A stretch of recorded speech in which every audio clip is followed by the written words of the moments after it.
body is found on a lake bottom.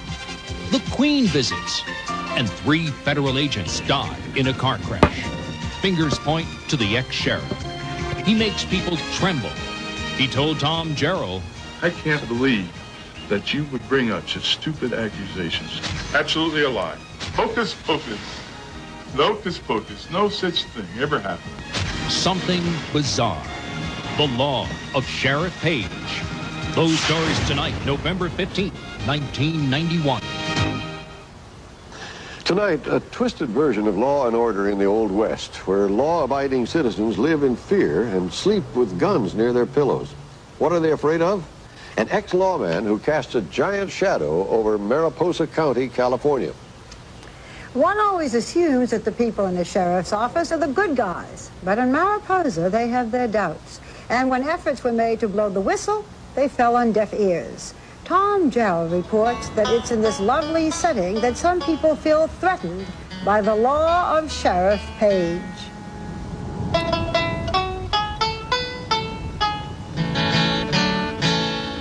There are few places in the world as beautiful as Mariposa County, California.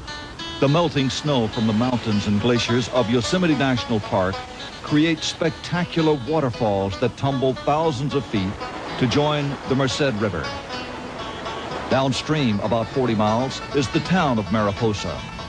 It's an old gold miner's town with an image today tarnished by reports of local crime and corruption. This woman in 1982 says she was handcuffed to her bed and raped. These divers are recovering the body of a sheriff's deputy who vanished under mysterious circumstances 11 years ago. A bomb and automatic weapons were allegedly found in the trunk of a county patrol car that was to provide security for the Queen of England. And this undercover narcotics investigator says he found evidence the Mariposa County Airport was a closely guarded major distribution point for drug smugglers. The old Wild West with outlaws? Yes. But all these accusations can be traced directly to the doorstep of the Mariposa County Sheriff's Department. There is no corruption. See, there's no corruption in the Sheriff's Department. None. Clean department. Meet former Mariposa County Sheriff Paul Paige, known to many around the county as the Boss Hog. One of the new legendary figures in the county, Paige ran things around here for 8 years. How, with the department that you grew up with, how did it get this reputation for corruption? I don't know that it does have a reputation for corruption. Who said that? When Paige joined the Sheriff's Department, it had 3 men. When he left, it had grown to 35 deputies. Even though he's been retired for more than 8 years, many think that even as he sits on his front porch swaying, the top deputies he put in uniform still follow his orders. The Boss Hog was voted out when allegations of corruption became more than the voters could stand. His problems began with the mysterious death of a deputy on Lake McClure in 1980. An accidental drowning, the sheriff's office claimed. In the Mariposa community, at first, most people accepted the official finding. Deputy Sheriff Ron Van Meter had drowned in a simple boating accident. But some deputies, close friends, family, and investigators immediately were suspicious. They knew Van Meter, who was a strong swimmer, was in hot water at the sheriff's office. Did Deputy Van Meter go to the State Attorney General's office to complain about corruption? No. That's another part. A number of people who knew him before he died said that he had told them he had gone there and had returned. No, you haven't. I don't think you've interviewed anybody that knew him before he died that would make that statement. So Lucky Jordan, a reserve deputy who patrolled with Van Meter, says Van Meter slipped away on his day off to go to the State Attorney General's office to complain about a drug and pornography ring operating within the Sheriff's Department. Jordan says the sheriff was waiting when Van Meter returned. And Paige said, well, I'll tell you where you were. You were up at the Inspector General's office, and you said this and this and this. Get your butt down here to the office. I want to talk to you. Sheriff Paige ran the overall investigation of Van Meter's death through Sergeant Rod Sinclair, a top deputy and his right-hand man. Sergeant Dave Beavers, who headed the dive team searching for Deputy Van Meter, wanted all the help he could get. Was help offered from outside the county, additional divers? Yes, Madera offered help, Merced offered help. I got a call from a good friend of mine who had a dive shop in Fresno, who had a mini sub. He had it loaded on the truck and was ready to come up. So you could have had a massive search. That's correct. Well, what happened? Paige says absolutely not. The I sheriff don't want said- anybody. Yeah, that's right. Sheriff. Is it true or false that at the search scene run by one of your deputies, Mr. Sinclair, additional help, divers that might have found this man's body sooner, were turned down? Nope. By you? Nope. From the next county, they Nope. offered numerous divers, even a small submarine, to come over and No small help with submarine. the search? The divers all came over from Merced County, and they all dived for him. You know, maybe in his mind, 3 divers is enough to fill that lake, but if that's the case, I think you better review him. But 3 is what you 3, saw there. That's right. Must have been a depressing and a sad scene for a fellow officer to have drowned. What was it like? Well, very depressing, especially since there's a couple of us who are really trying to do something. All of a sudden, it's like a party atmosphere going on around you. know. Party atmosphere? Yeah, deputy run up down in their boats and drinking and having a good time. Did they party, dance, and have a good time at the death scene? What in the world is the matter with you? No, they didn't party. They were searching for one of their comrades. I can't believe that you would bring up such stupid accusations, completely erroneous. These are accusations from several people who were there. No. People who witnessed it. No. Again, Even written accounts.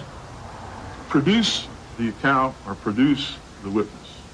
Within a couple hours, it just turned into sort of a carnival atmosphere. Joining the search, Deputy Rod Cusick, a 16-year veteran of the department. The girls were pairing up with some of the guys, the deputies, and they had brought their swimming suits, and it just started to turn into a carnival. When Ken Mathis was elected sheriff in 1982, it was on a platform to clean up Mariposa County.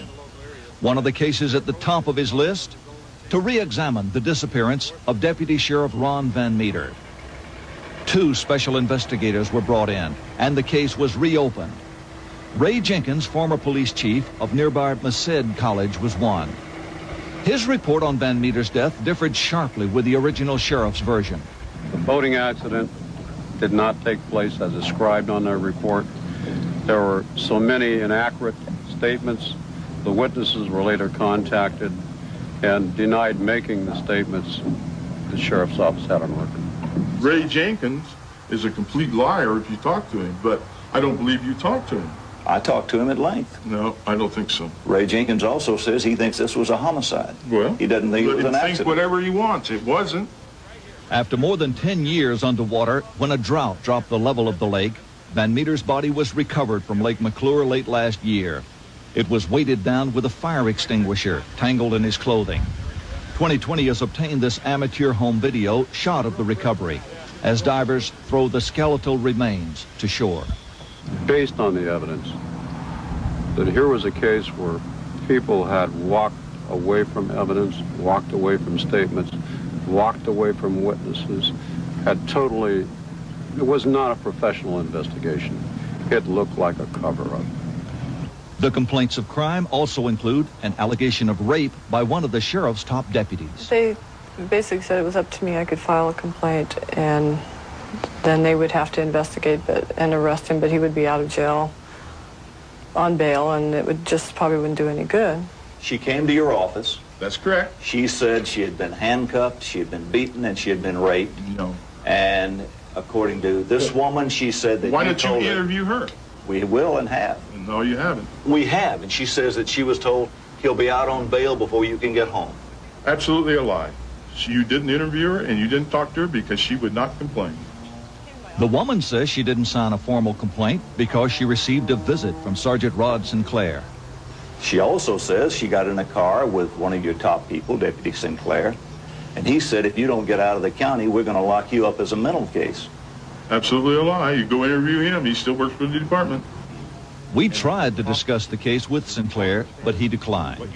I understand what you folks do, and I appreciate the predicament you're in, okay? You're trying to draw a conclusion, okay?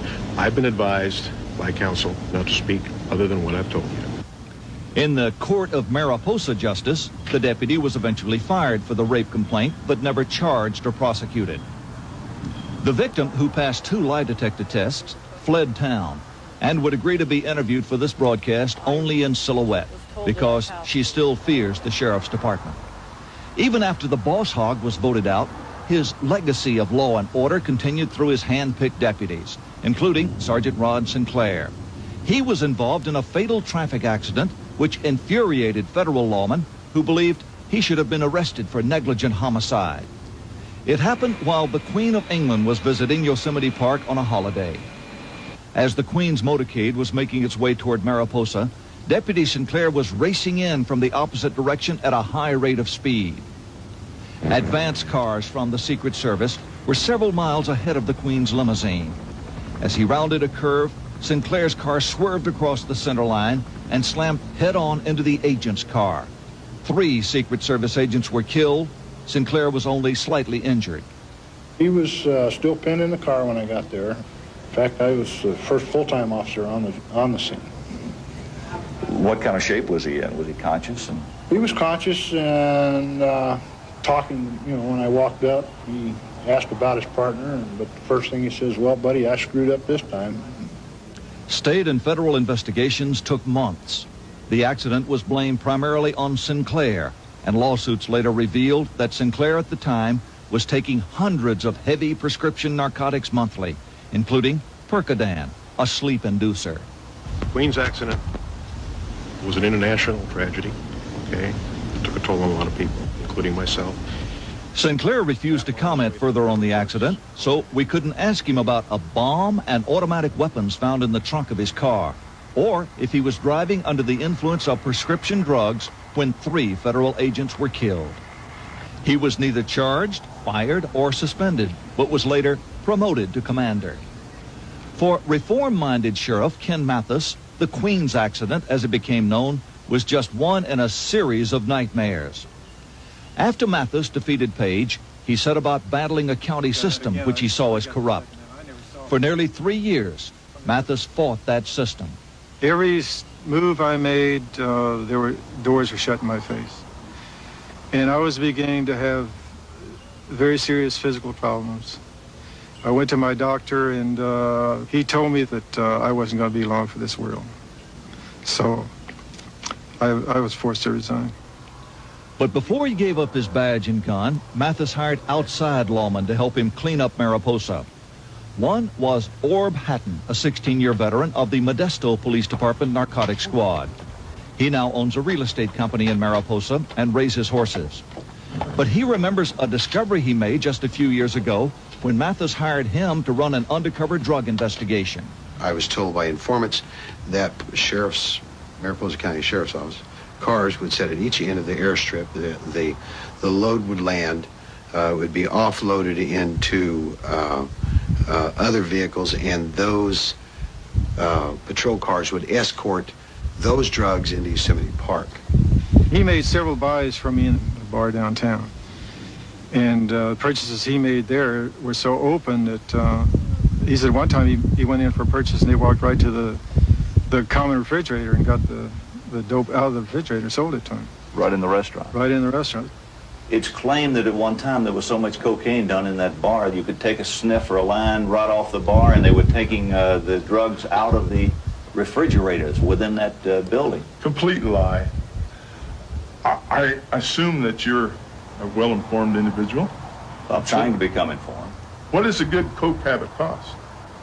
I have no idea. I've never used it. Well, neither have I. But you can read about it in the papers and everywhere else. When you have no armed robberies, no burglaries to speak of, 1 or 2 small ones, how do you make enough money for that kind of habit? Can you answer me that? Selling drugs. Selling drugs. To whom? Transporting drugs. Transporting where? Los Angeles, San Francisco. Why would anybody, over to the national park where there's plenty of money in the hotels? Mariposa County to get to any of those places? Because you can land a plane here and you can distribute from here if you want to. It's a very easy route from here I'm across so land. Sorry you're so misinformed, but that's all hocus pocus, locus pocus. No such thing ever happened. Grand juries, new sheriffs, undercover investigations. The people of Mariposa will tell you not much has changed. Mariposa has a new sheriff now, Roger Matlock. He's known Paige for years and says they occasionally talk, but claims he's an independent crime fighter. But in these parts, there are plenty of people who are convinced that Paul Paige sits on his front porch and rocks and still runs things. Rumors and innuendos get started, and they just go on and on and on. They just keep building. One person hears it, and by the time they tell it to somebody else, it's built way out of sight. Is this a conspiracy among your enemies? Absolutely, if you want to call it that, but conspiracy against what? That I've got nothing to hide. What are you going to... I mean, why are they going to conspire against me? I have nothing to hide. I'm clean. He's a marvel, Tom. I like the way he was unfazed by your proof that you had interviewed certain people. He just simply denied. True, Hugh, and certainly being misinformed is no crime. The bigger question is, how has this man gone so long without being the target of a grand jury investigation, the target of investigation by a district attorney, target of state investigation complaints about there, and federal complaints against him? Nothing has ever worked out. They have. Only nothing happens. Instead, the person there is pursued and sought in the county in Mariposa after they return. That's been the pattern so far. It's quite amazing. There was a time when people stonewalling used to seek plausible denial. Now it seems that all you have to do is deny. It doesn't have to be plausible. Seems to be good reason why he has that nickname, the Boss. The Boss. Yeah. Thank you, Tom. Later, would you call an overweight woman? On sports, and Angelo Stalis with the weather. Now, the Valley's #1 newscast, Channel 30 Action News at 11. Weight woman. Sports, and Angelo Stalis with the weather. Now, the Valley's #1 newscast, Channel 30 Action News at 11. Tonight on Action News at 11, the crop-munching whitefly invades our valley. And how do you balance a dangerous career with a family? Part 2 of our series on women cops. There's no corruption. See, there's no corruption in the Sheriff's Department. None. And what does Mariposa think about its reputation? Good evening. If you watched tonight's 2020 report on Mariposa, you know it didn't paint a pretty picture of the foothill community. If you missed tonight's report, here's just a brief look at some of the things Tom Jarrell investigated. Handcuffed to her bed and raped. These divers are recovering the body of a sheriff's deputy who vanished under mysterious circumstances 11 years ago. A bomb and automatic weapons were allegedly found in the trunk of a county patrol car that was to provide security for the Queen of England. And this undercover narcotics investigator says he found evidence the Mariposa County Airport was a closely guarded major distribution point for drug smugglers. Tonight's 2020 report brought national exposure to a small community in Central California. Steve Pickett is live in Mariposa, where residents watch tonight's show. What do they think, Steve? Well, a lot of opinions here, pro and con, you can imagine with an issue such as this, but no one really remembers, Rich, when the Mariposa has seen such an event like this, so much attention. There's plenty of media here and a lot of focus on this, but it may be safe to say that all eyes were indeed on 2020 tonight, including a large group of folks inside this lounge tonight. Focus, focus.